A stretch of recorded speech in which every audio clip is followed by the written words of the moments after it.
여러분 안녕하세요. 프로스트K입니다. 오늘은 간만에 정말 오랜만에 언제 하고 안 했는지 기억도 안 나는데 아무 말 시간 한번 가져보도록 하겠습니다. 회장님도 안 계시고 이숙과의 아무 말 시간이 될 것 같은데 오붓하네요. 이숙과 얘기를 하다 보면 아무래도 잔소리를 하는 방향으로 갈 수밖에 없지 않습니까? 공개적인 쿠사리 뭐 이런 걸로 받아들여지지 않을까 싶어가지고 약간 기피했던 건 있는데 한번 해볼게요. 최근에 저희가 했던 얘기들 중에서 요거는 좀 여러분들하고 함께 나눴으면 좋겠다 하는 부분이 있었는데요. 제가 가르치고 있는 학생들한테도 되게 많이 받는 질문 중에 하나입니다. 봉급생활 하시는 분들은 조금 공감 못할 수도 있어. 요즘은 또 좀 얘기가 다를 거라고는 봐요. 봉급생활이라는 게 옛날 방식은 왜 호봉제로 해가지고 그냥 알아서 시간이 지나면 올라가는 거였지만 요즘은 이직도 많고 뭐 연봉 협상이나 이런 걸 겪을 일도 많잖아요. 프리랜서들의 삶은 이제 그것과는 완전 차원이 달라. 우리는 항상 흥정을 해야 하고 본인의 단가를 협상해야 하고 늘 시장에 올라와 있는 기분인 거죠.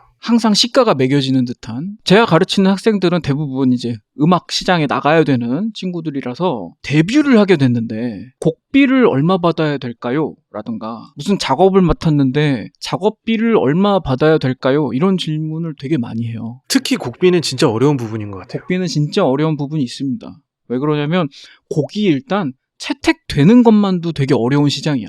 특히나 이름값이 없는 무명의 신인 작곡가의 곡을 산다. 왜? 곡이라는 상품 특성상 더 심한 건 있는 것 같아. 이 곡이 히트할지 어쩔지는 아무도 보증을 못해. 그나마 히트곡을 많이 낸 사람 거는 그래도 이 사람 믿고 갈 수 있지 않나? 약간 그런 마음이 있긴 있을 수밖에 없잖아. 그래서 신인 작곡가들은 곡비를 얼마나 받아야 되나? 그런 거에 대한 고민이 되게 많아요. 그리고 실제로 시장에는 곡비를 안 받는 신인 작곡가들 되게 많습니다. 이게 경쟁이 치열하다 보니까 어쩔 수 없이 생기는 부분이긴 한데, 그러면 이제 프리랜서들 입장에서 작업비, 내 몸값 얼마를 받아야 될까? 싸게 받아야 될까? 비싸게 불러서 버팅겨 봐야 될까? 그런 고민하지 않겠어요? 저는 일단 큰 원칙은 있어. 모든 이런 페이에는 급이 있어요. 신인 작곡가의 급이 있고 중견의 급이 있고 히트 작곡가의 급이 있어. 다른 작업도 다 마찬가지야. 저희가 예를 들어서 뮤직비디오를 의뢰를 하잖아요. 완전 신인팀 포트폴리오를 지금 만들어내야 되는 입장에서는 500만 원도 안 되는 되게 저렴한 비용에 촬영을 합니다. 저희도 알아요. 500만 원도 안 되는 비용에 사실 뭐 장비 렌탈료, 인건비 뭐 이런 거 제하면 남는 거 한 푼도 없어. 근데 어쩔 수 없이 그 일 하잖아. 싸게 받아서 하잖아. 녹음실도 마찬가지죠. 녹음실도 좋은 장비 혹은 유명한 기사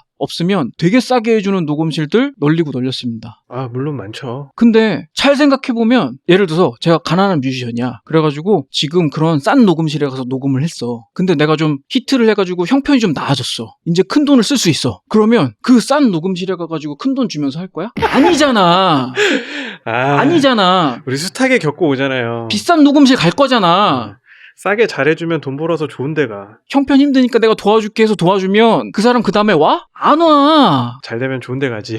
잘 되면 되게 좋은 녹음실 간다고. 막 한 프로에 막 50만 원씩 하는 그런 좋은 데 간다고. 다 똑같아. 뮤직비디오도 되게 싼 팀한테 하잖아? 다음에 되게 난 블록버스터 뮤직비디오를 찍을 의향이 있어. 그러면 그 싸게 잘해줬던 팀에 다시 안 가. 되게 비싸고 유명한 감독한테 가. 막 7천만 원, 8천만 원 막 1억씩 막 줘가면서 해. 요새 아이돌 뮤직비디오는 1억으로도 안 되는 거 알아요? 엄청 비싸죠. 장난 아닙니다. 아무튼 고용되는 사람 입장에서 보면 그 싸게 일해준 사람은 영원히 싸게 일을 해줄 수밖에 없는 거 아니야. 그렇죠. 이제 경력직으로 이제 점프할 수 없는 그런 상황이 될 수 있어요. 되게 그 굴레에 갇히는 경우가 되게 많아요. 근데 점프해야죠. 해야죠. 제가 그래서 급이 있다라고 얘기하는 거예요. 자기 급을 한번 점프해서 올리지 않으면 이 가격에서 벗어날 수 없어. 제가 오늘 이 얘기를 꺼내는 건 그 급에 갇혀 있을 수밖에 없으니까 싸게 해주지 말아라. 뭐 이런 얘기를 하고 싶은 건 아니에요. 왜냐하면 겪어보신 분들은 아시겠지만 단가를 올리고 급을 높이는 게 내가 하고 싶다고 되는 게 아니거든. 내가 함부로 가격을 높이면 일이 끊깁니다. 프리랜서들은 그것 때문에 되게 시달리지 않아? 피말리죠. 피말려. 진짜 녹음비 5만 원 올렸다고 손님이 떠납니다. 요새 곡비요. 우리나라는 수십 년 전부터 제가 일을 시작할 때나 지금이나 곡비의 시세는 비슷해요.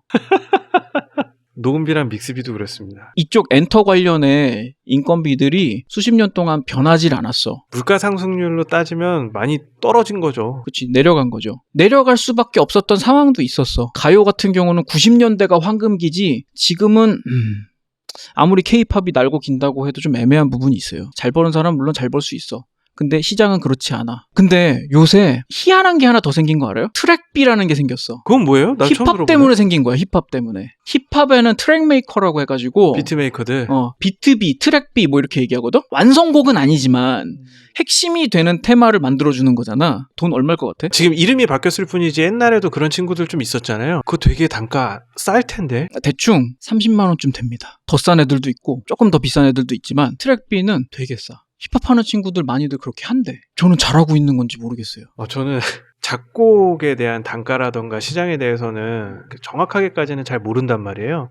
작곡가로 활동하는 게 아니니까. 야, 근데 점점 갈수록 이 시장이 맞게 흘러가는 건지는 잘 모르겠어요. 근데 시세가 그렇게 형성된다라는 거는 누군가는 그래도 괜찮아 라고 생각하는 사람들이 많이 있기 때문에 그래서 형성이 된다라고 생각해요. 만약에 30만 원 받아가지고 와 도저히 나는 뭐 밥값도 못하겠고 굶어 죽게 생겼다 라고 하면 그 시장 형성 안 된다라고 생각해. 곡비도 마찬가지고 30만 원이지만 열심히 하면 한 100개쯤 찍어낼 수 있어. 그럴 수도 있잖아. 그 사람마다 다른 거지만 많이 찍어내는 놈은 먹고 살만하니까 그 시세 형성되는 거야. 누군가는 그렇겠지. 나는 뭐 잘 생각이 안 나서 일주일에 1개 정도 만드는 게 고작이에요. 이런 사람도 있잖아. 그런 사람들은 시장에서 못 버티는 셈이 되는 거고. 그렇기 때문에 시세라는 게 누구에게는 적정하고 누구에게는 적정하지 않을 수 있어요. 하지만 어쨌든 이게 전혀 밸런스가 안 맞다면 시세가 깨질 거야. 아무도 이 금액으로는 일을 하기가 싫어? 그러면은 올려줄 수밖에 없잖아. 물론 이제 그런 부분이 있습니다. 음악이라는 거는 내가 밥을 굶어도 내가 좋으니까 자아실현? 그런 차원에서 돈을 적게 받아도 하겠다는 사람들이 있기 때문에 조금 시세가 낮게 형성되는 건 있는데 그 지점 때문에 시장이 되게 아슬아슬한 경계까지 계속 가 있는 것 같아요. 밥 굶지 않을 정도로만 준다? 다른 카테고리의 일에서도 프리랜서라면 사실 비슷한 경험들을 많이 하실 거예요. 내가 몸값 조금만 올려도 다른 사람 찾아가면 그만인데 사실 내가 그거 유지할 수 있어? 힘들어. 그래서 급을 올려야 돼. 일단 제가 생각하기에 신인 같은 경우는 시세 포기하는 게 차라리 낫다라고 생각할 때가 많아요. 어떤 곡을 썼어. 근데 이 곡을 어떤 양아치 같은 제작자가 나타나서 50만 원쯤 줄 테니까 이 곡 팔어. 내가 아무리 신인이라도 내가 곡을 팔면 이거 가져가세요 땡이 아니잖아. 이 곡을 팔면 트랙 녹음하는데 다 따라다녀야 되고 보컬 녹음, 세션 녹음, 믹스, 마스터 보통 가요곡 같은 거 하나 팔면 한 달쯤은 계속 쫓아다녀야 돼요. 한 달이 뭐야? 한 두세 달은 그냥 프로젝트 따라 다르지만 수정까지 생각하면 한 2달쯤은 훌러덩 날아가는 경우들이 되게 많잖아. 이 곡 하나를 판다라는 거는 2달 정도의 나의 최소 생활비? 그 정도는 벌려야 된다. 신인 입장에서는 그렇다는 거예요. 이 곡을 팔아가지고 나 생활은 돼야 될 거 아닙니까? 내가 뭐 아주 넉넉한 돈을 달라는 것도 아니고 내가 이 2달 동안 계속 쫓아다니면서 열심히 일한 만큼의 실비는 나와야 될 거 아닙니까? 그러니까 실비, 거마비 이 정도는 나와야 되는 거 아닙니까? 이렇게 해서 얘기를 하는 거지. 근데 그것도 안 챙겨주는 제작자가 되게 많았었기 때문에 내가 2달 동안 쫓아다니는 동안 한 달에 150씩 300만 원 주세요. 이렇게 할 거였으면 그 돈은 못 주겠다. 그러면 이번에 곡비 안 받아. 이걸로 열심히 활동해줘. 나 줄 돈으로 그냥 더 열심히 활동해. 거만한가요? 지금 시대에도 그게 통용이 될까요? 당연합니다. 근데 그것도 사람 봐가면서 해야 돼. 그렇죠. 왜냐하면 나 돈 안 받을 테니까 열심히 활동해서 저작권료로 이렇게 나중에 나 벌게 해주세요의 의미지 너 좋아라 라고 주는 거 아니야. 활동 열심히 하면 나한테 저작권료로 회수시켜줄 제작자한테 해줘야 돼. 쉽지 않은 케이스인 것 같은데. 근데 최소한 이제 뭐 사람 보면 좀 알 수 있지 않아요? 그런 거? 이 사람 뭐 활동 열심히 하고 뭐 해가지고 돈 벌어오겠구나 안 보여? 신인 작곡가들 눈에도 그게 보일까요? 신인 작곡가를 어디까지 정의하느냐에 따라 다를 수는 있겠죠. 지금 갓 졸업한 우리 졸업생들은 그게 눈에 안 보일 수도 있어요. 그러니까 우리 친구들 좀 힘들 수도 있어요. 힘들 거예요. 근데 몇 번 당해보면 보여. 괜찮아. 당해봐라. 안 당하고 그냥 갈 수 있을 거라고 생각했어? 어느 분야에서나 프리랜서든 뭐 봉급 생활자든 눈탱이 한두 번 맞는 거는 기본 코스라고 봅니다. 저는 첫 직장 들어가는데 아주 만족할 연봉으로 아주 만족할 만한 환경에서 생활할 수 있어요? 그리고 눈탱이는 반드시 또 맞아봐야 되는 거고요. 한번 맞아보는 것도 저는 인생의 수업료? 그럼요. 그리고 또 맞을 거면 빨리 맞아봐야 돼요. 일찍 맞는 게 낫지. 나이 들고 이제 책임질 일도 많을 때 맞으면 휘청합니다. 약간 그런 보는 눈이 조금 생기면 이 사람은 내가 한번 쏴줘도 될 것 같아. 그러면 쏴. 제가 전에 얘기했죠. 놀아줘 슈퍼맨은 공짜로 줬다고. 난 놀아줘 보고 준 거야. 사장님 보고 준 건 아니야. 난 솔직히. 아다리들이 탁탁탁 맞아 떨어지는 그런 기회들이 또 흔치는 않으니까요. 타율 100% 이거 아니지. 믿고 줬는데 잠수 타는 놈들도 있고 배신 때리는 애들도 많아요. 근데 하지만 이제 타율이라는 거는 10번에 한 번만 맞아도 성공하는 거 아니야? 그리고 또 그것도 계속 쳐봐야 타율이 쌓이지. 타자가 자리에 들어갈 때 이번 건 홈런이야 그러고 들어가냐? 아니잖아. 잘 때려봐야지 하고선 들어가는 거지. 그런 거랑 마찬가지야. 아예 내 급이 밥값도 못할 정도로 시세보다 그 이하로 평가될 거라면 차라리 나 원래 이 정도는 받아야 되는데 나는 이번에 여러 가지 정황상 잘 될 거라고 믿고 한번 쏴드리겠습니다 하는 것도 뭐 나쁘지 않다라고는 생각해요. 저도 지금까지 한 10수년간 해오면서 그런 상황들이 굉장히 많았어요. 근데 그거는 아주 초창기, 본인의 커리어 초창기에만 하세요. 내가 곡비 안 받고 곡 주잖아? 그러면 그건 후배한테 못할 짓이고 후배들도 곡비 받아야 되는데 상도덕이 있는데. 선배가 곡비 안 받는다? 상도를 진짜 한참 어긋나는 행위니까 그거는 커리어 초창기 때 진짜 신인 때 하시고 그 다음에 본인이 어느 정도 그래서 커리어를 쌓았어? 그러면 중견으로 점프를 해야 되잖아. 중견으로 점프하는 가장 좋은 방법은 뭐라고 생각합니까? 그런 작업에 합류가 돼야죠. 아, 중견급의 작업에. 아, 그것도 좋은 방법이네. 그게 뭐 작곡이랑 조금 다를 수도 있을 것 같긴 한데 저 같은 경우도 이제 뭐 믹스나 이런 걸로 더 중견급의 뮤지션들과 같이 이제 그런 작업들을 하기 위해서 좀 노력들을 많이 했던 것 같아요. 뭐 엔지니어 같이 협업이 필요한 작업들은 좀 급이 높은 프로젝트에 들어감으로써 이름값이 같이 올라가는 그런 효과를 노릴 수 있겠고 제가 생각하는 다른 중요한 포인트는 뭐냐면요. 초창기 사람들을 떠나는 거야. 나도 꼬꼬마 때 저랑 같이 일했던 PD들 있잖아요. 거의 대부분 은퇴하시긴 했지만 이제 그런 분들의 눈에는 아직도 꼬마야. 저를 옛날 옛적에 정말 몇십만 원 주고 부려먹었던 그 아저씨들은 여전히 나한테 몇백만 원 주고 싶지 않아.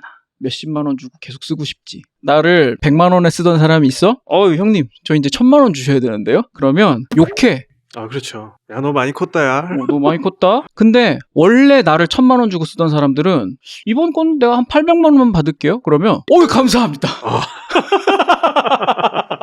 그러지. 이 협상의 기술이 필요하죠. 나는 협상 필요 없다라고 생각해. 왜냐하면 그거는 그냥 사람을 떠나서 해결할 수밖에 없어. 100만 원 주고 날 쓰던 사람한테 이제 1000만 원을 달라고 설득하는 게 시간 낭비야. 나를 1000만 원 주고 쓸 사람한테 가서 2개 하면 1500에 해드릴게 하는 게 이 협상이야. 그지 않아? 씁쓸한 일이기는 한데요. 관계를 그 옛날에 그 형님들하고는 이제 일을 안 하고 가끔 이제 밥이나 먹고 형님 저 돈 많이 벌었어요. 그러고서 술이나 한번 사고 인간적인 관계로 그 형들이 소개도 시켜주고. 그치. 야 고맙다. 다른 쪽으로 좀 연결도 해주고 그거 좀 현명하게 처리할 필요는 있어요. 돈 줘보는 입장에 한번 가보면 이게 어떤 심리인지 좀 이해가 더 될 것 같은데 저희는 어떤 때 많이 겪냐면 우리가 왜 신인성우 썼을 때 신인성우 페이가 그 중견성우들하고 차이가 좀 많이 나. 많이 나죠. 근데 신인성우야 이 사람이. 그래서 우리가 뭐 게임 녹음도 하고 뭐 하고 같이 막 많이 했어. 그 다음에 몇 년 지나가지고 요번 프로젝트에 그분 목소리 쓰면 되게 좋을 것 같다. 다시 연락을 하면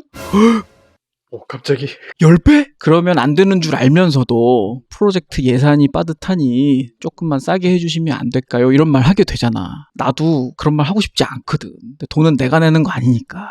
근데 이제 그런 경우를 많이 겪습니다. 저희는 녹음실 하다 보면. 근데 그 사람 보고 뭐라고 할 수 있는 게 아니야, 그거는. 그 사람은 그 사람의 길을 가는 거고, 이제 우리가 요만큼의 예산으로는 그 사람을 쓸 수 없게 된 거고, 그걸 서로 인정을 해야 돼. 그러니까 급을 올리려면 일단 과거의 인연을 아쉽지만 비즈니스적인 인연을 얘기하는 거예요. 연락까지 끊을 필요는 없잖아. 우리 잘 지낼 수는 있잖아, 인간적으로는. 아니, 끊어서도 안 되고. 예.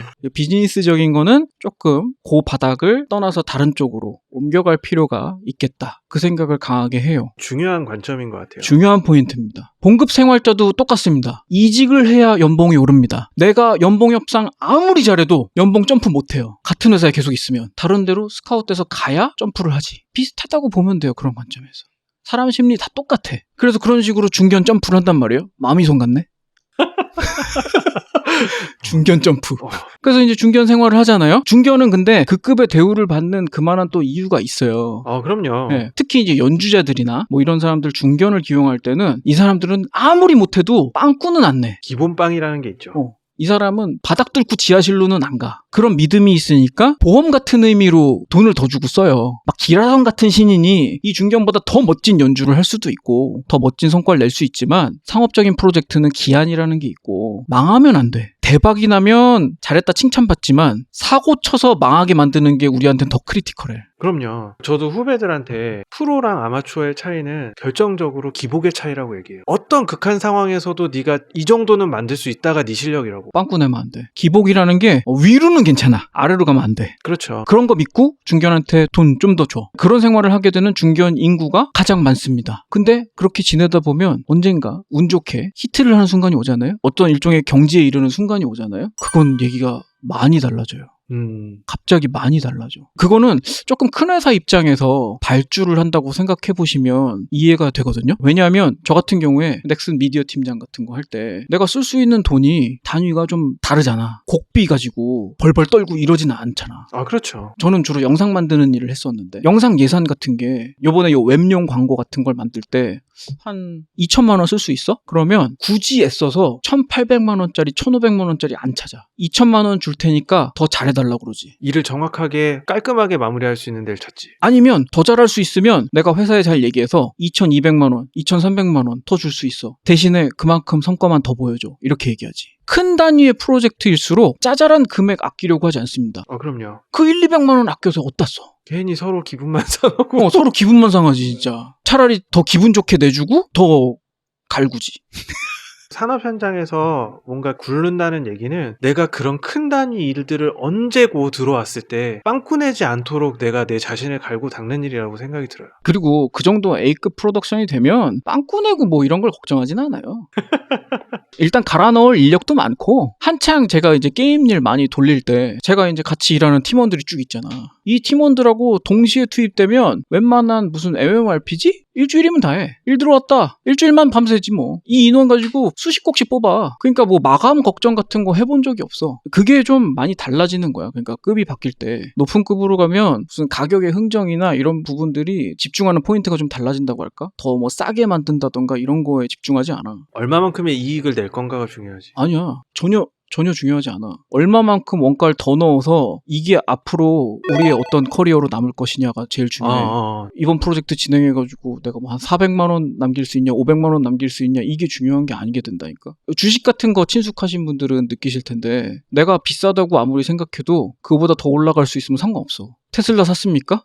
맨날 비싸다고 하지만 더 올라가지. 똑같아요. 뭔가를 더 보여줄 수 있으면 돼. 그런 식으로 비즈니스 하는 겁니다. 물론 이 얘기들의 중간 단계가 되게 많아. 지금 당연히 내가 유튜브에서 그것까지 다 얘기해 줄 수는 없어. 그거는 우리 전공생들한테나 전공 시간에 1시간씩 붙들고 하는 얘기지 유튜브에서 할 얘기는 아닌 것 같아. 수십 단계가 있어. 그 단계마다 자기가 이제 취해야 되는 태도가 다르고 그리고 그 단계들이 어느 순간 한 번씩 점프를 하는 거지 서서히 이 에스컬레이터처럼 올라가 주지 않아요. 근데 사실 이거를 착실히 이행하는 친구들이 많지는 않아요. 많지 않죠. 그리고 그 시간을 버티는 것도 사실 쉬운 일은 아니어서 버티는 게 어렵고 조금 자기가 자기 등급에서 안정을 찾잖아? 그러면 안주하게 되는 사람이 너무 많아. 다음 단계로 안 가고 싶어하는 사람도 되게 많아요. 왜냐면 내가 먹고 사는데 문제 없고 지금 스트레스 안 받고 왜 그런 거 있잖아. 요 급에선 내가 왕이야. 내가 그래도 일 제일 많이 받고 탑이다. 이렇게 생각하고 안주하는 친구들 되게 많거든. 영원히 급은 못 올려요. 또 프리랜서 시장에서는 오늘의 손님이 내일의 손님일 거라는 보장이 없잖아요. 그런 손님 저는 근데 썩 그렇게 달갑진 않아요.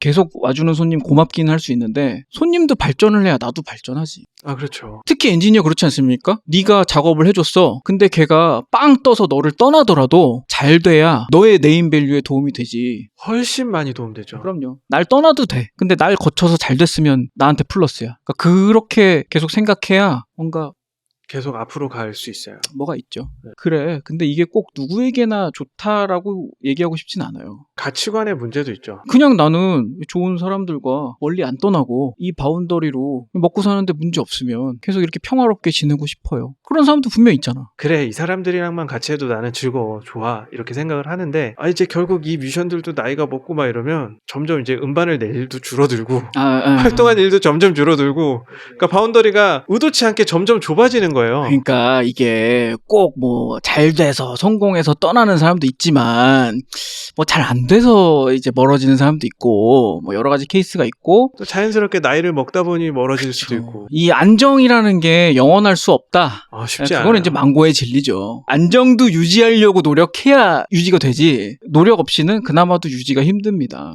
아니 저는 그래서 그냥 그 자리만 잘 지키고 있는 사람들도 애써서 잘 하고 있다 그렇게 생각해요. 대단한 거예요, 사실. 네. 뭐 이렇게 단계를 올라가지 않는다고 해서 그걸 뭐 나무랄 부분도 아니고 그렇다고 그 사람이 뭐 게을러서 그렇다든가 이런 의미는 절대 아닙니다. 본인이 만족하는 포인트가 그냥 서로 다를 뿐이지. 근데 사실 그 자리 계속 지키는 게 난 더 힘들 것 같은 생각은 있어. 아, 쉽지 않아요. 올라가지 그것도. 않고 그 자리에 있는 것도 힘들어. 그잖아. 나이 먹고 포지션이 계속 바뀌게 돼 있는데 앞으로 가지 않으면 뒤로 가는 것 같은 느낌. 유지만 해도 잘하는 거긴 합니다. 근데 오늘 하고 싶은 얘기는 그게 아니고 어쨌든 페이의 급들이 나뉜다. 그걸 꼭 유념을 하셨으면 좋겠습니다. 이 이야기를 해야겠다라고 생각했던 가장 큰 원인은 우리 학생들 처음에 데뷔할 때 어떻게 스타트를 끊어야 좋을지 자기가 작업물이 어느 정도 커리어가 좀 쌓였다고 생각할 때 그 다음 단계라는 건 과연 어떻게 밟아가야 되는 건지 비즈니스 측면에서의 요령이랄까 관점이랄까 그런 거를 좀 염두하고 하는 게 좋겠다 그런 생각이 들어서요. 왜냐하면 제가 학생들이나 인턴들 보고 있으면 어쩔 수 없이 염가 봉사하고 뭐 이러는 거 이해는 해. 인턴이라는 게 사실 좀 그런 거잖아요 원래. 그 다음을 난 어떻게 가야 되지를 모르는 친구들이 너무 많고 아까 제가 얘기했잖아. 트랙비 혹은 뭐 비트페이 뭐 몇십만 원 용돈 챙겨주듯이 받고 그렇게 비트 팔아 넘기고 그런 것들이 진짜 프로듀서로서 혹은 작곡가로서 온전한 작품을 낼 때는 여기서 거긴 어떻게 가지? 그걸 되게 어려워하는 거야 사람들이. 난 비트페이만 받고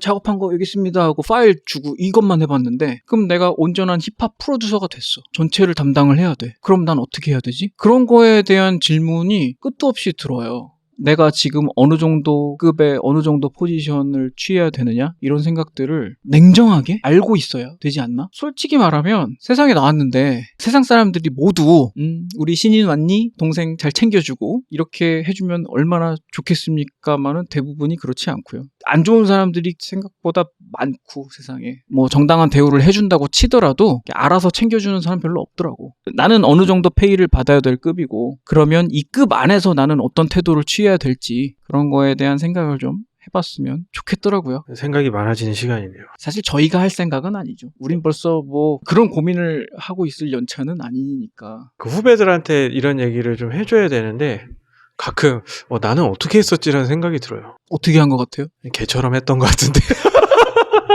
집에 안 가고 남아있고. 저도 별로 다르지 않아서 그렇다고 애들한테 야 걔처럼 하면 되더라 그럴 순 없잖아. 그러니까요. 뭐 어떻게 정리를 해줘야 되지? 근데 이제 그런 건 있잖아. 개가 될지언정 식용견이 되면 안 된다. 아, 그렇죠. 그런 건 있지. 이 바닥 무서운 게 여차하면 식용견이거든. 아, 그냥 물어뜯기죠. 저 같은 경우는 일을 최대한 많이 하기 위해서 되게 많이 노력했던 것 같아요. 사람들도 막 찾아다니고 어쩔 때는 좀 자존심 굽히고 일 좀 달라고 할 때도 되게 많았고. 자존심이 어딨어. 그렇죠. 일 따는데 자존심이 어딨어. 하잘 쓰잘데기 없는 거죠.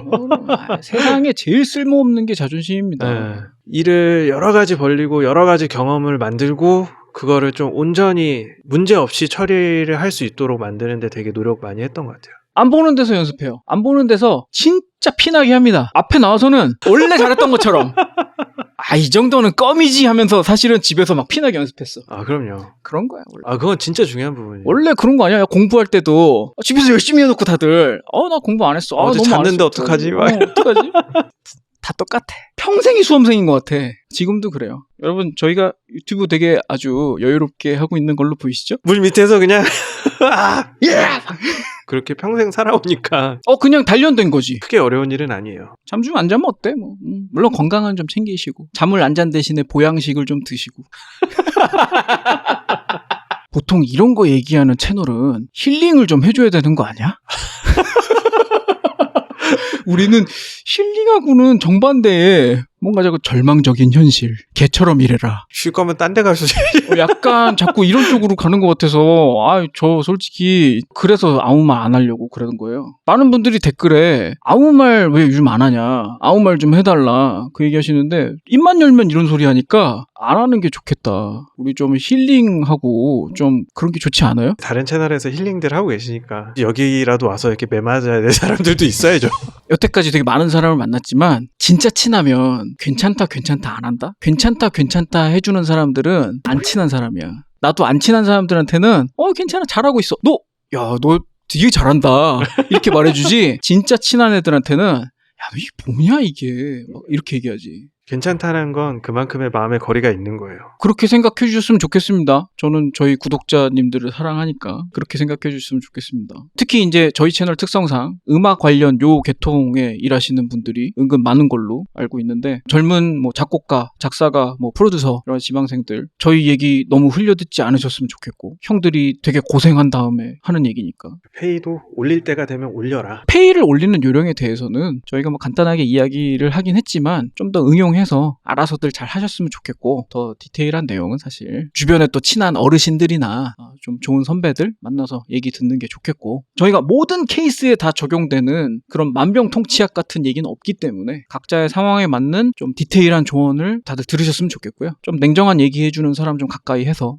얘기 들으셨으면 좋겠고 또 냉정한 사람 얘기 들으랬더니 또 비난하는 사람 이런 사람 옆에 둬가지고 또 되게 막 스트레스 받고 이러지 마시고 그 정도 사람 보는 눈은 다들 있잖아요? 아닌가? 인복이 또 없는 사람들이 있어.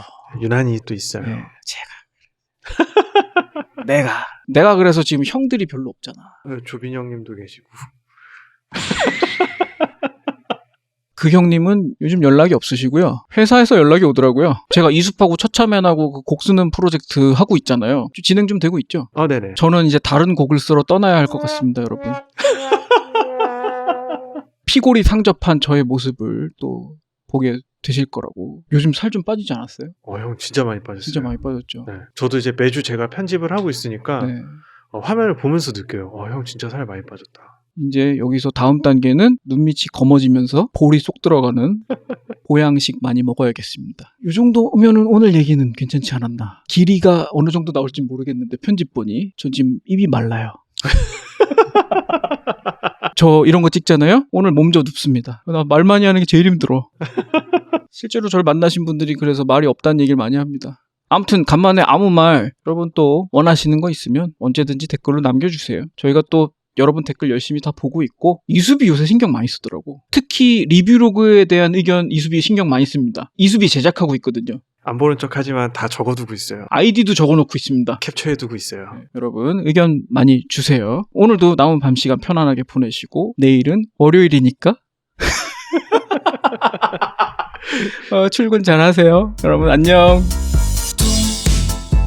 두둥 얼마나 왔는지 얼마나 더 가야 하는지 아직 모른다. 이렇게